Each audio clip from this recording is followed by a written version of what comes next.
Let's cover paper 3 from 2019, version 1. So we're doing section A and then only the astrophysics section of section B. Okay, so we've got this situation where we've got an Atwood machine, we've got M1 and M2, where M1 and M2 are pretty close in mass, but M1 I think is supposed to be a little bit bigger. Yes, it is. And they give us the experimental masses and errors for each of those. They give us the experimental acceleration and its error as well. And they want to calculate the percent error in the measured value of g based on that equation. So what we need to do is, well, we've got this whole thing divided by that whole thing and then times that whole thing. So you take the fractional uncertainty in this whole thing, add it to the fractional uncertainty of this whole thing, and then add that to the fractional uncertainty of this whole thing, because they're multiplied and divided. However, first we have to get the fractional uncertainty of each of these, the numerator and the denominator. How do we do that? Well, when we add or subtract two quantities, we add, not subtract, we add in both cases their absolute uncertainties. So what I did here is I said, well, the fractional uncertainty in G is going to be equal to the fractional uncertainty in A plus, this is the fractional uncertainty in M1 plus M2 plus the fractional uncertainty in M1 minus M2. And again, the fractional uncertainty, what is fractional uncertainty? It's the absolute uncertainty divided by the value that you measure. Now, to get the absolute uncertainty in each of these, we just add up the uncertainties in each of those measurements, as I said before. So each of those is 0.001 kilograms plus 0.001 kilograms, 0.001 kilograms plus 0.001 kilograms. And I think I put a minus here. That's an error. That should be a plus, because you always add the fractional uncertainties. And so that's going to be 0.002 for both of those absolute uncertainties in that sum and that difference. So we get that. And then for the acceleration, they tell us the absolute uncertainty is plus or minus 0.002. So we put plus or minus 0.00. We don't put plus or minus. We just put 0.002. Down here, we divide by 0.204. And then for the sum of the masses, we just add up those masses. And then for the difference of the masses, we just take the difference of those masses. And when you do that, well, this ends up being an error of about 1%. This ends up being an error of about 1%. This ends up being an error of about 40%. Almost all of the error in our value for G comes from this term right here. We're going to come back to that in this last part. So our overall error is, when you do this, is 0.42. I think it's 0.417 or something along those lines. But I did 2 sig figs to make it 42%, which was perfectly acceptable. I think they accepted 40% or 42% or 41.8 was the number, 41.8. Now we need to deduce the value of G and its absolute uncertainty for this experiment. So we just plug our numbers in. They gave us the numbers, they gave us the equation. Let's just plug it in, and that will deduce the value of G. And we get 10.0. Now, it actually ended up being something like 9.996. But that is too precise. Additionally, our uncertainty is only going to allow us to go to 1 decimal point. That means we can only go to 1 decimal point in our value here. The precision of your measurement and your error has to be the same. If they're not the same, you would lose a point on this problem. So then we plug our numbers in, just the numbers they give us. We can ignore the plus or minus parts for now, and we get that 9.996. Well, going to 3 sig figs, we get 10.0 meters per second squared, plus or minus, and then we know that the fractional uncertainty is 42%. So we just do 10.0 times 0.42, which is 4.2 meters per second squared. Now, I put the meters per second squared on each of these. You could also write this as 10.0 plus or minus 4.2 meters per second squared. That's also just fine. There's an advantage and disadvantage using two masses that are almost equal. State and explain. All right, so the advantage with reference to the magnitude of the acceleration that's obtained, they kind of tell you what to do. So if these two masses are pretty close to each other, what's going to happen is we're going to have a very small acceleration. You can think about if you drop something falling under acceleration due to gravity, 9.8 or 10 meters per second squared, it's not going to take very long for it to fall. So you're going to end up with your fractional uncertainty is going to be rather high because your absolute uncertainty is based on your measurement method. And then you're going to divide that by the actual value you measure to get your fractional uncertainty. So you're going to end up with a very big fractional uncertainty because the actual measured time is going to be very small. But if you can make it so that this mass is barely bigger than that mass, then the acceleration will be rather small. You have a much larger time during which this falls in order to do your measurement of time. And your identical absolute uncertainty in time will be a much smaller fractional uncertainty in time. So acceleration is smaller, so it's easier to measure. I should say it's easier to measure an accurate time to fall a given distance, which means that your fractional uncertainty is going to be reduced. I wrote it slightly differently here than I'm saying it now, but same sort of deal. And that's pretty much what they said in the scoring guide. Now, the disadvantage with reference to your answer to A2. So with reference to our answer here to A2. Well, what we found is that our fractional uncertainty led to almost all of the uncertainty here. So we ended up with an error of 42%. That means we're getting a G that's anywhere from 6 to 14. And almost all of that percent error comes from this term right here, because we had whatever we had for absolute error divided by a very small number because those two masses were so close to each other. That ballooned this fractional uncertainty, which gave us a huge percent error, which gave us a huge error in our final result. So the fractional uncertainty of m minus m2 is large because m minus m2 is very small, and delta m is the same as m1 plus m2. Most of the uncertainty in G comes from the m minus m2 term. All right, number 2. So now I got this kind of strange situation where they, well, at least kind of figuring out what they're doing is kind of difficult. The actual situation is not that bad. They roll up pieces of paper of various heights and then put a constant load on them, some fixed mass, and then they plot how the relationship of height to diameter. And the theory predicts that they predict that h is going to be equal to c times d to the 2/3 power. The 2/3 power not applying to the c. So it suggests why the student's data supports the theoretical prediction. Okay, so here's the data, here's the theoretical prediction. Do they match? Well, they tell us that it should match, and they want us to explain why it should match. Well, if we have h is equal to c times d to the 2/3 power, what if we take both of these sides and cube them? Well, then we get h cubed and d squared. And if you cube something to the power 2/3, you multiply your exponents. When you take an exponent to another exponent, 2/3 times 3 is 2. So you get h cubed is equal to c cubed times d squared. So h cubed is proportional to d squared. Hey, that's what they have right here. H cubed, d squared, proportional, directly proportional. So this implies that we're going to have that proportionality with a directly proportional relationship. Directly proportional implies you go through the origin. But it's possibly good to, instead of saying directly proportional, say a linear relationship through the origin, just in case your grader is not as precise with the phrase directly proportional, and a slope equal to a constant, which is exactly what this predicts. Because they did want you to say it's a straight line through the origin or graph. Oh, they said graph of proportionality. So directly proportional certainly does satisfy that. Okay, part B. Determine C. State an appropriate unit for C. Okay, well, C is the slope of this graph. Well, C cubed is the slope of this graph.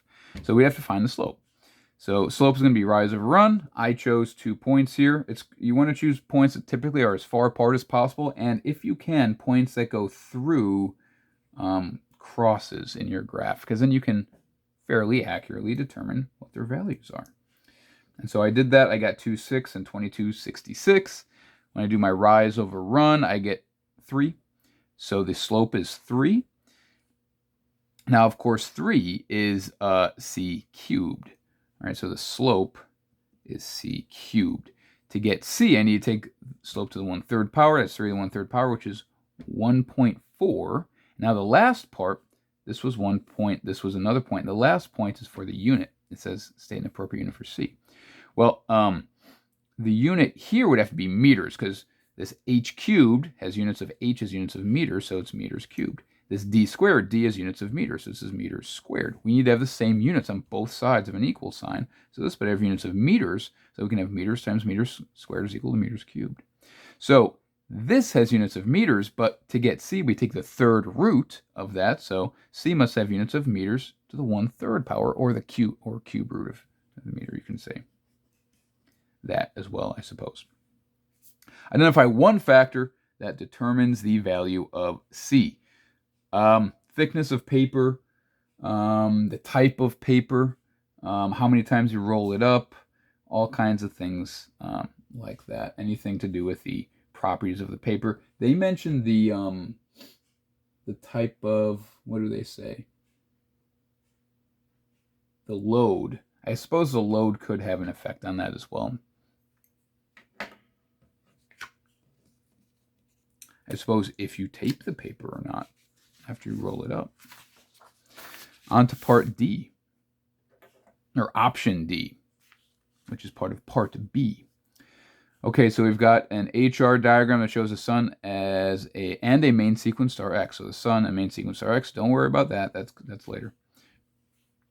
So we've got this data that the mass of X is 5 times the mass of the sun, and the radius of X is 3.2 times the radius of the sun. Show that the luminosity of star X is about 280 times greater than the luminosity of the sun. Well, they're both in the main sequence. That means in the data booklet, if you look under astrophysics, on the last page of data on the data booklet, 4 stars in the main sequence, we have luminosities proportional to m to the 3.5 power. So we can say, well, luminosity is proportional to m to the 3.5 power. So this star, the luminosity of star X, is going to be proportional to 5 times the mass of the sun to the 3.5 power. When we do 5 to the power 3.5, we get 280. Therefore, the luminosity of X must be 280 times the luminosity of the sun. There's a lot of that proportion stuff in the astrophysics section.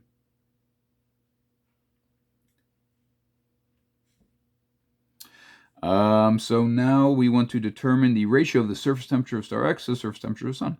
Okay, well, we know the luminosity of star X now or in comparison to the sun. So we can do a ratio of their luminosities, because luminosity is related to temperature by that 4th power. So the surface temperature of X to the surface temperature of the sun. Okay, so there are a couple ways you could do this. You could just do it with this equation as shown there, which is in your data booklet. Or what I chose to do is solve for temperature and then plug everything in. You don't have to do it that way, but that's the way I chose to do it. So I turned the area into 4 pi r squared. In this case, you do need to do that. So temperature, getting temperature by itself, that's the 4th power. We divide everything over and then take the 4th root. So we get temperature's luminosity divided by the Stefan-Boltzmann constant times 4 pi r squared. Then I do the temperature of X is going to be all that stuff with X subscripts, except for the constants. The Stefan-Boltzmann constant, the 4 and the pi don't need an X subscript. And all that stuff down here with a sun subscript. And then the constants cancel out. And then what I did is I replaced the luminosity of X with 280 times the luminosity of the sun, the radius of X with 3.2 times the radius of the sun, and then I also flipped and multiplied, because this is a fraction divided by a fraction. And then all the luminosities of the sun and the radiuses of the sun canceled out. I got 280 over 3.2 to the power 1/4, which is 2.3. So the ratio of the surface temperature of X to that of the sun is 2.3, meaning star X is 2.3 times hotter from the sun at the surface. By the way, it's something that wasn't really covered in the unit, but the temperature of stars is not a constant throughout their entire volume. They're much hotter in the interior than at the surface. The parallax angle for star X is 0.125 arc seconds. Outline how the parallax angle of your star can be measured. So they gave you some room here to do a diagram, and you could have essentially just done the diagram, depending on what you included in your diagram. So I said, note how the position of the star changes with respect to the background stars, or two background stars rather, when observed 6 months apart. So then I have my little diagram here. That's the sun, that's Earth 6 months later. The distance from the sun is 1 AU, so this distance is going to be 2 AUs overall. And then that's the distance to star X. And then this line is how you see star X in, maybe that's January. You see it looks like it's hanging out with these stars. But then when you see it in July, oh, it looks like it's hanging out with these stars. Based on how much it shifted, you can figure out what that angle is, and then that's how parallax do. So they were looking for the position of the stars recorded 6 months apart, or the radius/diameter of Earth's orbit is clearly labeled in a diagram. So I did that, both diagram and words. Parallax is measured from the shift of the star relative to the background of distant stars. They also awarded the second point if there's a correctly labeled parallax angle in a diagram. All right, part 2. Show the distance to star X is 1.6 times 10 to the 6 AU. 2 points. 1 point for doing your parallax correctly and finding that the distance is 8 parsecs. So use d equals 1 over p, where p is in arc seconds and d is in parsecs. And they gave you the parallax angle in arc seconds. Just plug it in, boom, you get 8 parsecs.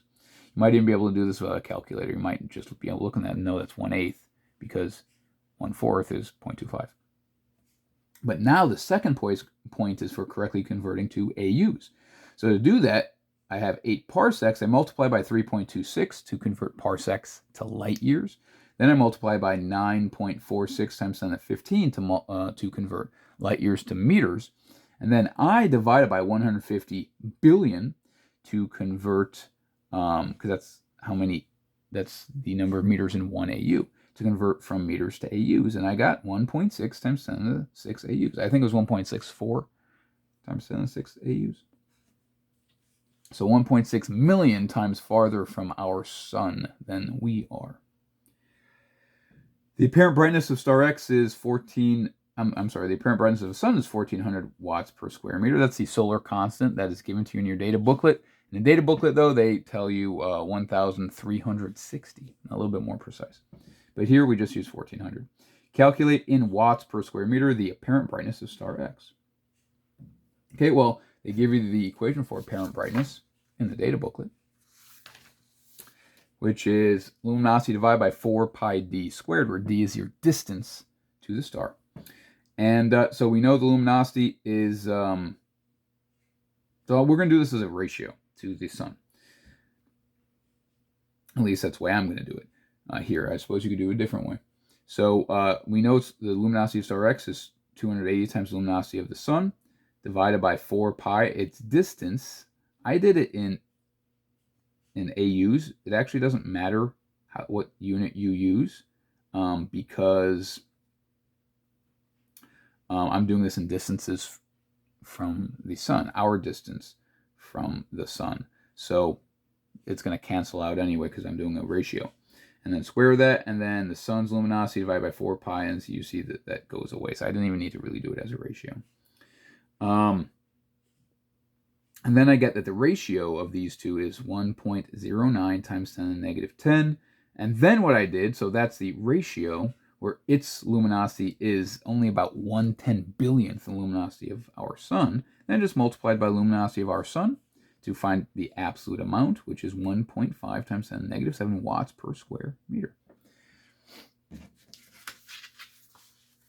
There are probably other ways you could do that one. You could just do a more direct calculation, I suppose.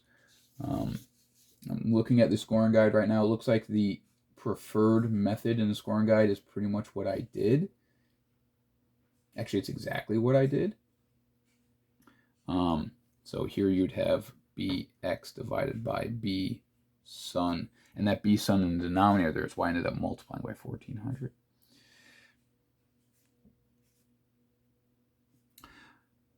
Okay, star X will evolve to become a white dwarf star D. White dwarf star D. Okay. Well, I guess because they want to refer to it as star D later on.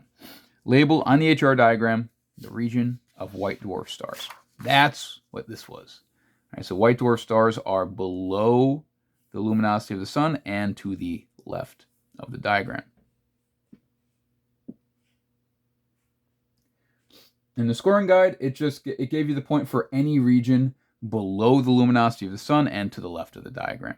So their region was a little bit bigger than mine and went a little bit farther this way.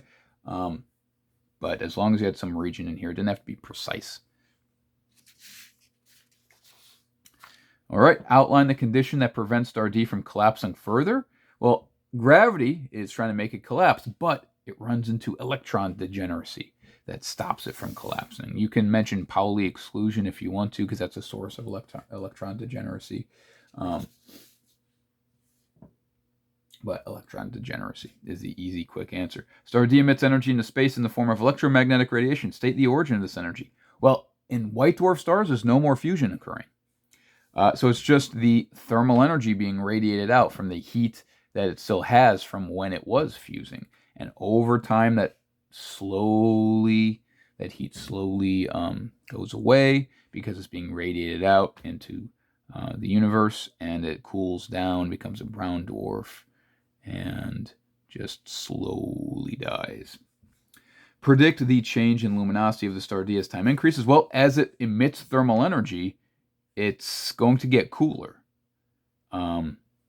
Therefore, its luminosity will decrease over time. And this is a long process because heat loss due to radiation is slower than heat loss due to conduction or convection. Which is why you wouldn't immediately, like in movies, sometimes they show people who go out into space without space suits, they immediately freeze. That would not happen to you. Outer space is very, very, very cold. We will, I think, calculate its temperature in this test. But actually, no, we're going to calculate the temperature of the microwave background radiation. But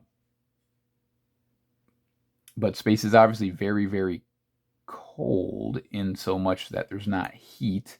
However, you don't lose your heat immediately because there's nothing to pull it away from you via conduction or convection. You just lose all your heat through radiation.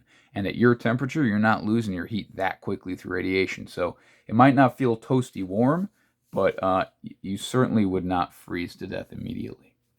You die of other things long before you freeze to death.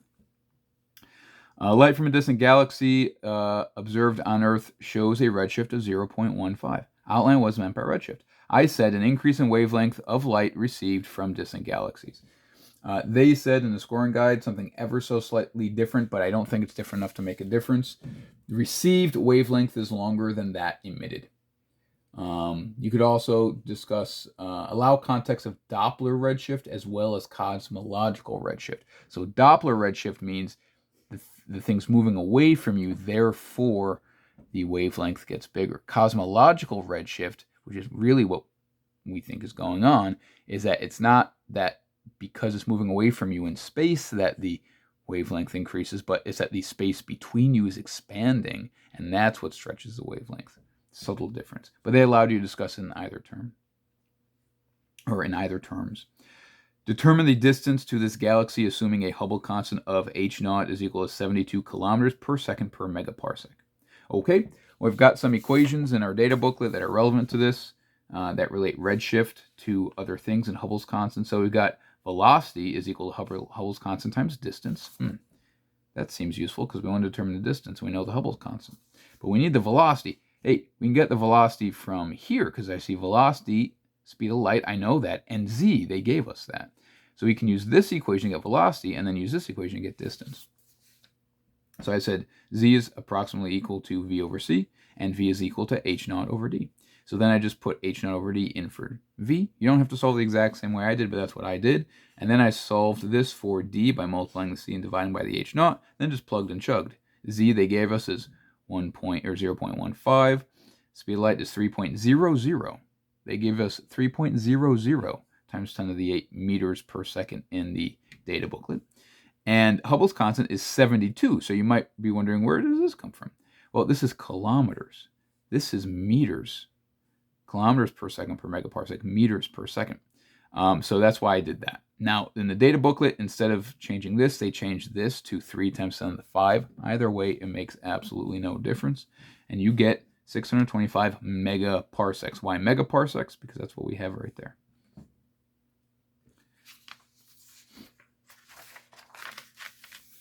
Last page.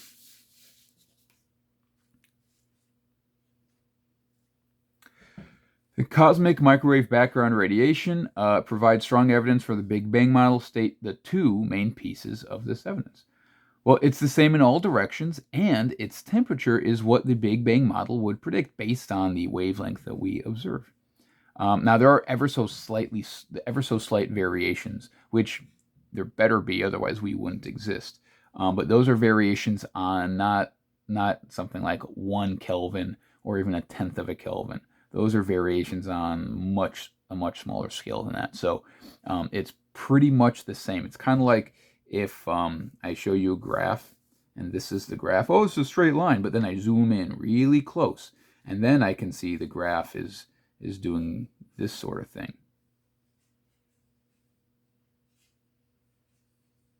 And you might say, oh, that's a super variable graph. When you zoom out, it looks like that. Right, that's kind of the deal with when you look at those pictures of the cosmic microwave background radiation. It's that oval, and then you've got the blue and the orange in there, and those blue and orange represent variations in the temperature.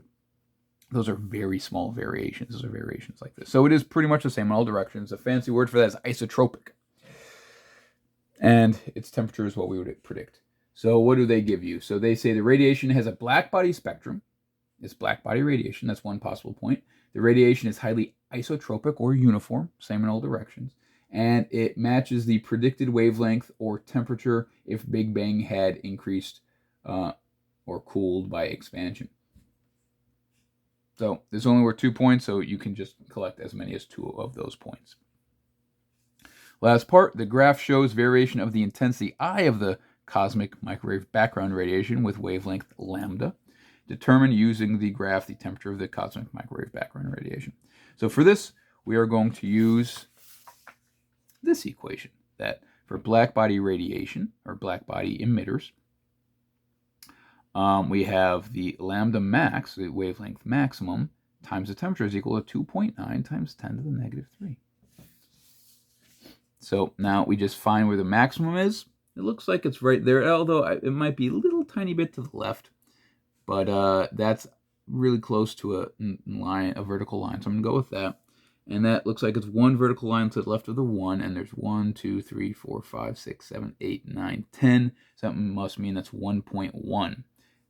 And it's millimeters. So it's 1.1 times 10 to the negative 3. Don't forget to look at the units. So then I solve this for t. Plug in my lambda, 1.1 times 10 to the negative 3 millimeters times 10 to the negative 3 for milli.